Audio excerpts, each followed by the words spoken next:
उत्तर प्रदेश विधानसभा चुनाव की तैयारियों के बीच बहुजन समाज पार्टी ने संगठन और प्रत्याशी चयन की प्रक्रिया तेज कर दी। लेकिन पार्टी की चुनावी रणनीति के बीच एक बड़ा सवाल लगातार बना हुआ है।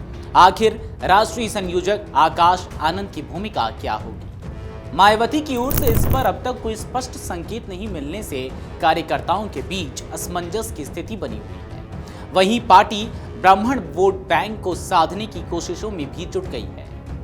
दरअसल बसपा ने विधानसभा चुनाव को देखते हुए उम्मीदवारों के चयन की प्रक्रिया तेज कर दी है। कई सीटों पर मंथन जारी है और कुछ जगहों पर उम्मीदवारों के नाम भी तय किए जा रहे हैं। लेकिन इस पूरी प्रक्रिया में राष्ट्रीय संयोजक आकाश आनंद की सक्रियता नजर नहीं आ रही। पार्टी के भीतर भी इस बात को लेकर चर्चा है कि आखिर चुनावी अभियान में उनकी भूमिका क्या होगी। लोकसभा चुनाव के दौरान पार्टी से बाहर किए जाने और बाद में दोबारा शामिल किए जाने के बाद आकाश आनंद को उत्तर प्रदेश और उत्तराखंड की राजनीति से दूर रखने का फैसला लिया गया था। अब विधानसभा चुनाव की तैयारियों के बीच उनकी गैर मौजूदगी को लेकर सवाल फिर से उठने लगे हैं।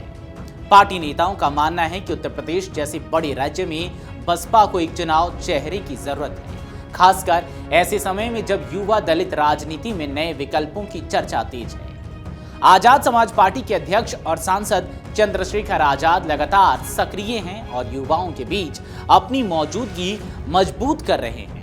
ऐसे में बसपा के लिए चुनाव नेतृत्व का सवाल राजनीतिक रूप से महत्वपूर्ण माना जा रहा है।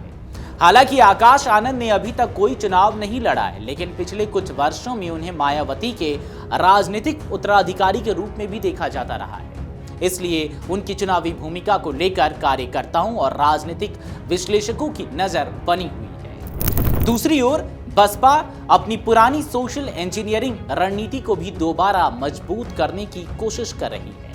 पार्टी ने जालौन की माधोगढ़ विधानसभा सीट से आशीष पांडे को पहला प्रत्याशी घोषित कर ब्राह्मण समाज को स्पष्ट राजनीतिक संदेश देने का प्रयास किया है। साथ ही पार्टी नेतृत्व ने आगामी चुनाव में बड़ी संख्या में ब्राह्मण उम्मीदवारों को टिकट देने की भी बात कही है। बसपा को उम्मीद है कि इससे ब्राह्मण मतदाताओं के बीच पार्टी की स्वीकार्यता बढ़ेगी और 2007 जैसी सामाजिक समीकरण बनाने में मदद मिलेगी।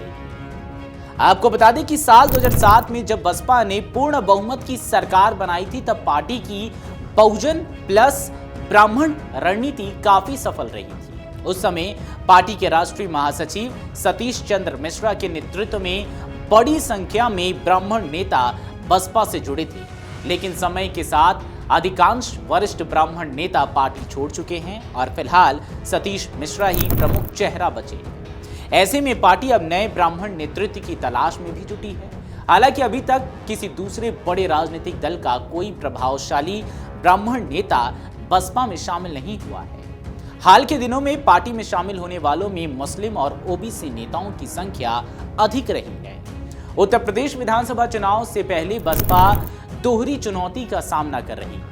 एक तरफ युवा नेतृत्व और आकाश आनंद की भूमिका को लेकर असमंजस दूर करना होगा, तो दूसरी ओर ब्राह्मणों समेत नए सामाजिक समीकरणों को साध कर अपने पारंपरिक वोट बैंक को मजबूत करना होगा। अब सबकी नजर मायावती की अगली रणनीति और चुनावी अभियान में आकाश आनंद की संभावित भूमिका पर टिकी है। बहरहाल जैसे जैसे चुनाव नजदीक आ रहे हैं, तमाम पार्टियां अपनी अपनी चुनावी रणनीति तैयार कर रही है। इसी के संदर्भ में पहला प्रत्याशी घोषित करने के साथ ही ये माना जा रहा है कि इस बार मायावती यानी कि बीएसपी अपने उसी समीकरण को वापस से दोहराना चाहेगी, जिस समीकरण के बदौलत वो पहली बार 2007 में पूर्ण बहुमत की सरकार बना पाई थी। बहरहाल इस मुद्दे पर आपकी क्या राय है, कमेंट सेक्शन में जरूर बताते जाएं।